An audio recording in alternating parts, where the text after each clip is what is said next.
Aquí estamos, muchas gracias a todos ustedes por estar un martes más, doña Silvia Gereda y un servidor, y dos temas que seleccionamos el día de hoy. Han oído ustedes hablar estos días sobre privatización, desmonopolización o dejar el Instituto Guatemalteco de Seguridad Social como está. Lo cierto es que como está no funciona y hay que buscar soluciones. ¿En qué dirección? Bueno, pues eso vamos a hablar, cuál es la dirección más adecuada. Y tenemos a dos protagonistas, doña Karin Slowling, que es analista en políticas públicas. Karin, buenas noches, muchas gracias.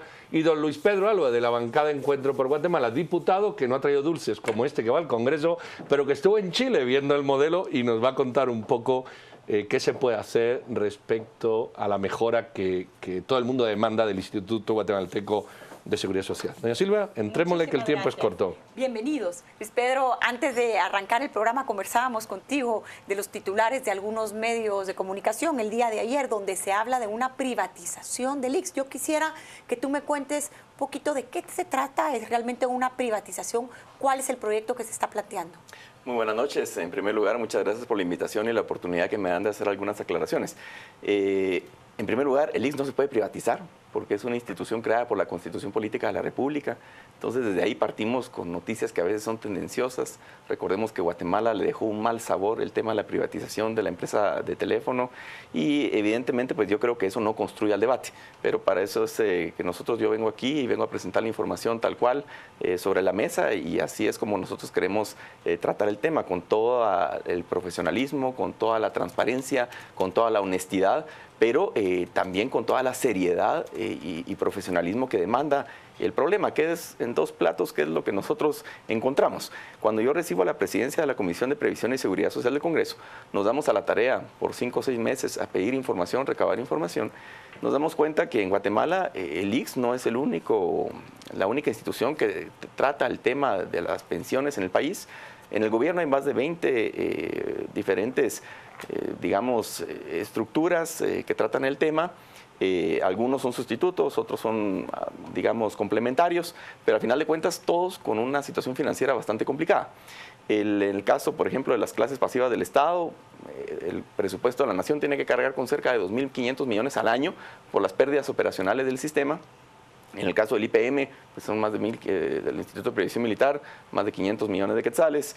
En el tema del ICS, pues nosotros, con base en los informes actuariales, es decir, los informes financieros de la propia institución, encontramos que tienen reservas en el tema de pensiones cerca de 18.000 millones de quetzales, pero que ya los ingresos y egresos prácticamente se empataron, y con una tendencia a empezar a perder dinero en este año 2016, con una alta probabilidad de tener problemas de liquidez, es decir, de poder afrontar sus obligaciones entre los años 2022 y 2024.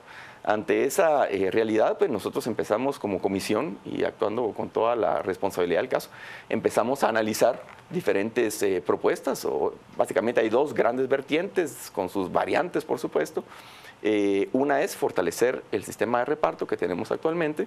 ¿Cómo se puede fortalecer? Pues bueno, obviamente las gestiones de cobro de la gran deuda que tiene el gobierno con el Instituto Guatemalteco de Seguridad Social son más de 30.000 millones de quetzales, eso es absurdo.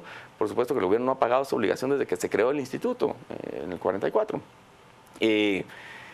Obviamente también otra opción en esta primera vertiente podría ser aumentar las tasas, digamos, del descuento que se hace a los trabajadores. Eso es un tema muy sensible, es un tema delicado para recibir el mismo servicio, probablemente menor. O prolongar de alguna forma la edad de retiro, que ya estamos llegando a los límites según la propia Corte de Constitucionalidad.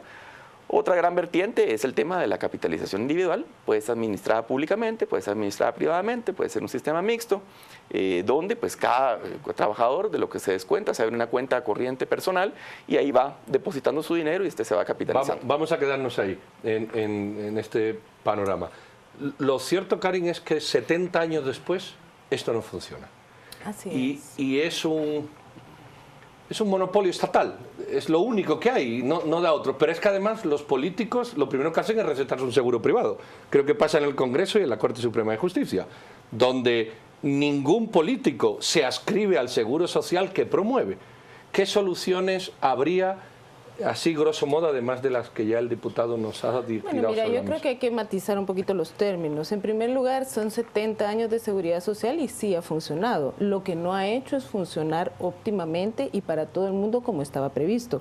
Y la razón fundamental para eso es porque la economía del país no se desenvolvió de la manera en que se pensó en los años cuando se creó el ICS, que debía haberse desenvuelto, que era una economía que tenía que desarrollarse, que tenía que industrializarse, que tenía que transformar su base productiva para poder generar empleo pleno, empleo bien remunerado, y empleo que permitiera que todas las personas y las empresas contribuyeran al sistema y que el Estado hiciera su parte. Ese es el principio de un régimen tripartito.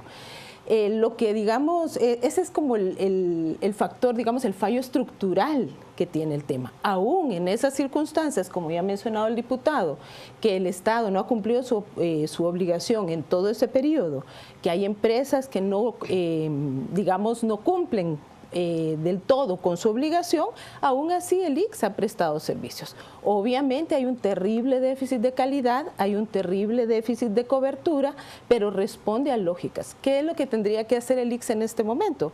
El ICS fundamentalmente lo que tiene que hacer es replantearse y hacerle frente a esa realidad de la economía. Ahora, y entenderla. Perdón, Karin, yo quisiera preguntarle ¿cómo se le puede hacer frente a esa economía? Porque si a estos temas le agregamos la corrupción que hemos visto, donde hay expresidentes y dirigentes del ICS en prisión por una corrupción severa, al más alto nivel, donde saquearon, ¿cómo podríamos recomponer económicamente Así es, sistema? Imagínense, aún con toda la corrupción que ha habido, aún con todos los saqueos que ha habido, el ICS sigue funcionando y tiene una vida actuarial vital hasta ahorita, que va hasta el 2024 y que con procesos que se llaman de ajuste paramétrico se pueden ajustar y mejorar y prolongar la vida del sistema.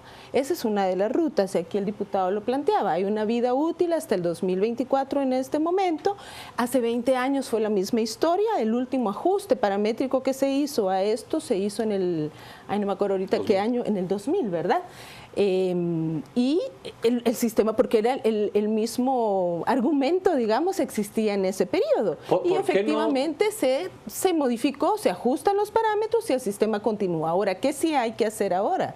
Hay que revisar, o sea, la construcción de nuestra economía implica que habemos, y yo me incluyo entre ellos, mucho trabajador independiente, profesionales independientes, mucho pequeño y mediano empresario, hay mucha gente, digamos, trabajadores por cuenta propia en términos generales, y lo que denominamos la informalidad, que es un conjunto de personas que son autoempleadas, pero cuyos ingresos, digamos, son muy limitados. ¿Por qué tener un sistema público exclusivo? ¿Por qué no darle opción al trabajador a que, bueno, pues a que vaya donde él quiera? Bueno, si al fin de cuentas se trata de que la persona sea la privilegiada, la ayudada, la favorecida, ¿por qué no dejar a la persona que decida? Bueno, de hecho es un mito eso que sea un monopolio, porque la propia ley orgánica del ICS permite otros sistemas. Y como les decía en un inicio, hay más de 20 sistemas paralelos o alternativos dentro de la administración pública, pero es un privilegio que gozan de alguna forma los funcionarios públicos. Y como tú bien decías, por ejemplo, en el Congreso me descuentan a mí 1.500 quetzales al mes de mi salario de Montepío, de clases pasivas, de lo cual si yo me retiro no tengo derecho a absolutamente nada, y aparte el Congreso paga un seguro privado. La pregunta es obviamente ¿por qué paga un seguro privado? Exactamente, esa es la pregunta. Y la pregunta, y digamos... Si el Congreso promueve el ICS. Mira, al final de cuentas, lo que nosotros queremos, o por lo menos la responsabilidad que yo siento dentro de la Comisión de Previsión y Seguridad Social del Congreso, es que, y la presión que vemos es que en el año 80, el 31% de las personas de la población económicamente activa del país estaba adscrita al ICS. Hoy por hoy es menos del 17%. Es decir, y eso es de la población económicamente activa, que rondea los 7 millones de personas en el país, hay 1.4 millones de cotizantes al ICS, y va bajando, va creciendo.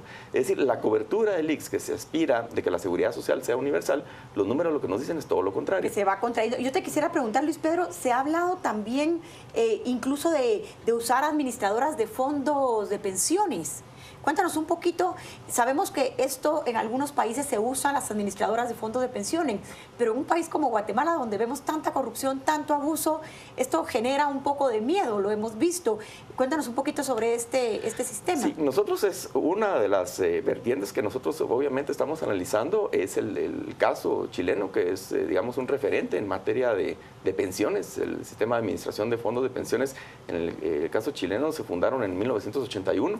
Ellos lo que hacen es administrar el dinero de los trabajadores y ha tenido un buen desempeño. Nosotros eso fue lo que fuimos a ¿Qué evidenciar. son estas entidades privadas, financieras, Son entidades bancarias? privadas bajo una estricta supervisión de una superintendencia de administradora de fondos de pensiones. Ustedes la pueden buscar en internet, van a encontrar muchísima información financiera de las 6 AFPs que existen en Chile. Nosotros visitamos a la AFP más grande, que se llama Provida, maneja 45 mil millones de dólares. En el caso chileno, las AFPs administran 200 mil millones de dólares, son 200 billones de dólares. Las reservas de Guatemala son 2, con una población muy similar a guatemalteca. No han habido estafas, no han habido corridas, se administra bastante bien. Hay una institucionalidad muy fuerte, creada desde el año 81, con mucha información. Es un modelo que nosotros vemos, por lo menos financieramente, es sano. Vamos a ir un momento a corte y al regreso con algunos de sus Twitter volvemos con Karin a ver qué nos agrega a lo que ya estamos comentando. No se vayan, por favor.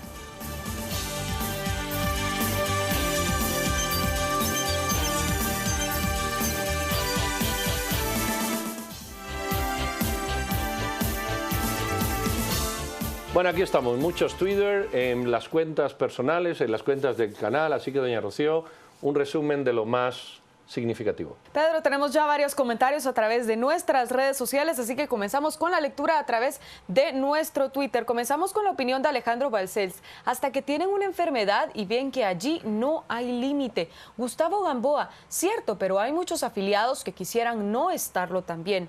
Adri Flower, imagínense pago de IX de mis impuestos, pago salud pública y además pago de seguro privado. ¡Qué desgraciados! Caballero Random, ¿valdría la pena para mejorar su servicio y evitar tanta corrupción y malas administraciones? Juan José Toledo pregunta, ¿por qué los independientes no podríamos suscribirnos en el IX? Silvia Pellecer, como presidente de esa comisión, asegúrese que se incluya el pago del Estado en el presupuesto del Estado. Le agradecemos por su participación a través de nuestras redes sociales. Regresamos con ustedes, Pedro y Silvia. Bueno, muchas gracias. Karin, ¿alguno de los Twitter que te haya hecho tilín para comentarlo? ¿Ha habido uno sobre los privados? El primero, yo creo que es muy importante esta observación de que como cada vez la lógica del empleo es más el autoempleo, el emprendimiento por propios medios, la institucionalidad tiene que crear, en particular la institucionalidad pública, mecanismos para que las personas se puedan afiliar y las pequeñas empresas se puedan afiliar. Eso es factible, razonable, se ha hecho en otros países, pero lo que hay que hacer es que la Junta Directiva cumpla su papel y la gerencia también para que esas cosas se puedan hacer y se hagan técnicamente bien. El otro elemento que me llama la atención es el tema de la carga. Yo creo que es legítima esa discusión que pueden sentir las personas para cuando están pagando múltiples elementos, ¿no? El que le quitan y el que tiene que pagar, a fin de cuentas. Yo creo que eso es muy importante. Como ya decía el diputado, tenemos, digamos, el IX no es un monopolio, pero sí es una función social del Estado. Y por eso es que existe la seguridad social. Nada impide en este momento, y los usuarios lo estaban diciendo, que uno pueda tener seguros complementarios, que escoja su proveedor de aseguramiento y que escoja su proveedor de prestación de los servicios, sea de salud o sea de pensiones. El IX en los últimos 20 años, además, en la parte de salud ha evolucionado y tiene un programa que es bastante grande, pero poco conocido y controlado en el sentido de entender cuáles son sus éxitos y cuáles no, que es el de la subcontratación de servicios. Se subcontratan con proveedores privados de atención médica, servicios ambulatorios, servicios hospitalarios, servicios terapéuticos, servicios diagnósticos, servicios de rehabilitación, laboratorios y cualquier otra cosa que la gente necesita. Entonces, toda esa gama de opciones ya existe. ¿Qué es lo que pasa? Que no hay, digamos, primero una expansión adecuada del ritmo al cual las personas se pueden incorporar. Segundo, que no hay un ordenamiento adecuado de lo que se denominan fondos complementarios. Por ejemplo, están los fondos complementarios públicos de entidades, ¿verdad?, que tienen, por ejemplo, el Banco de Guatemala, la Universidad de San Carlos, que han creado esquemas adicionales con ese dinero para complementar lo que se llama la garantía básica que da el ICS. Pero no funcionan. Por ejemplo, hubo un tiempo en que la San Carlos tenía una pensión que era ridícula, no era complementaria, se volvió el pilar para las personas. Entonces, ¿qué pasó? Estuvieron a punto de quebrar el sistema. Hubo que regularlo, ordenarlo y ahora va caminando otra vez. ¿Quién no quiere cambiar el ICS? Entonces, si ustedes son capaces de, no sé si de ponerse de acuerdo, pero sí coinciden muchas cosas. Sí. Si todos sabemos que eso no funciona como debiéramos, claro. Si todos somos conscientes, bueno, ¿quién no quiere cambiar el ICS? Sí, mira, yo creo que hay gente bastante malintencionada. Yo con Karen lo discutía, pese a que tenemos algunas diferencias, pero también tenemos muchos acuerdos en muchas cosas. Por ejemplo, estamos de acuerdo en que el ICS no se puede privatizar, estamos de acuerdo en que el ICS hoy por hoy no es un monopolio, es decir, no es un reto legal el tema que podamos profundizar en el tema de las tercerizaciones, se puede mejorar la gestión, podemos empezar a incorporar algún tipo de opción voluntaria, y subrayo, voluntaria, para los trabajadores, para que puedan tener algunas otras opciones. Y evidentemente, recordemos que el ICS ha estado plagado de corrupción. La Junta Directiva del gobierno pasado está en la cárcel, precisamente por temas de corrupción, y en los gobiernos anteriores también han habido problemas similares. Y de hecho, el presidente actual del ICS tampoco da una buena carta de presentación. Sí. ¿Cómo limpiamos también estas directivas que hoy día están? ¿Y cuál es la gran amenaza? Que yo veo que la gente, pues, algunos he tenido algunos mensajes algo agresivos, y yo digo, bueno, yo quisiera oír propuesta más que bilis, quisiera escuchar propuestas sobre datos y a los problemas y soluciones. Hay temas de proveedores de medicinas que a lo mejor sienten que se ve amenazado su mercado cautivo de los monopolios que han manejado y las tranzas que se han manejado ahí. Hay algunos círculos también de personal administrativo, médico, etcétera, que han generado, pues, auténticas mafias dentro del propio ICS, en la alta gerencia de la institución también por el estilo. Entonces yo creería que por ejemplo, esos ataques agresivos realmente, pues, no los podemos valorar en su justa dimensión, porque no estamos hablando de problemas, no estamos hablando de debate, no estamos hablando de propuesta. Entonces, en la medida que la discusión no se mantenga en un nivel inteligente. Yo quisiera hacer una pregunta aquí para ambos. Vemos con mucha fuerza esta oposición a que se haga algún tipo de reforma al ICS. ¿Quién es el principal opositor, Karen? ¿Quién podría ser esa fuerza oscura que estamos viendo que no quieren cambios en el ICS, que simplemente esperan que los sistemas continúen? Mire, yo creo que hay varias. La primera, yo creo que tiene que ver mucho con el tema de que el Estado se volvió un botín, ¿verdad? Y se agudizó esa situación en el último cuatrienio. ¿Botín en qué sentido? Ya no se concibe que la función pública, como dice la ley del ICS, es para dar servicio, para asegurar, para regular y demás, sino simplemente un instrumento de compra de bienes y de algunos servicios, sin regulación. Entonces yo creo que hay un reto en cuanto a entablar otras reglas del juego con los proveedores de bienes, en particular de insumos. La industria farmacéutica en particular es uno de los proveedores más agresivos, ¿verdad?, en esta situación, aunque no es el único. Eso. Por el otro lado, tenemos un reto cuando el Estado mismo no reconoce su responsabilidad. O sea, tiene un mandato constitucional. Y no paga sus 30.000 millones. Sí, y digamos, vaya, que lo acumulado está y va a haber que buscarle una solución. Yo creo que darlos por perdidos es inadmisible, porque el Estado es uno. El Estado es uno, no hay dos. Es su punto número. Pero el segundo punto es que le impide al actual ministro de Finanzas en su presupuesto incorporar las obligaciones del año con el ICS.